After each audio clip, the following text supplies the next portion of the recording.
ba yun na sikreto ang desisyon sa kaso na pera ng bayan ang pinag-uusapan? Siyempre, hindi pwede yan. Kaya dapat habulin yan at baliktarin yung desisyon na yun. Kung totoo naman na may ganong desisyon. Ang kinakatakot kasi natin yan, itong nangyari sa desisyon kay Villanueva, kay Napoles, kay Enrile, baka ganito rin ang mangyari sa mga desisyon at kaso kaugnay ng flood control scam. Kaya tuloy-tuloy ang pangangalampag natin. Ayaw natin na maulit na magkakaroon ng kasuhan pero lokohan lang pala, walang magiging guilty sa hatol. Kaya ituloy natin ang protesta at pangangalampag. Kahit na sinasabi ng palasyo, huwag daw tayo mainip.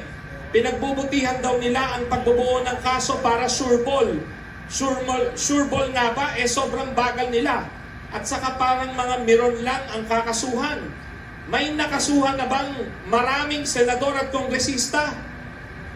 Marami na ba nakasuhan kong senador at kongresista? Halos wala pa isa-isa lang ang gagawing transparent.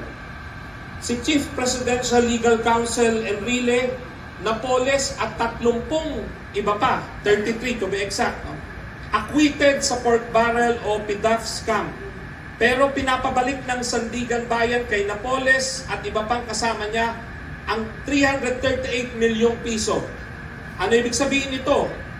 Pinaniniwala tayo ng Sandigan Bayan na may kinurakot pero walang guilty. Payag ba tayo doon? Kalokohan yun, di ba mga kababayan?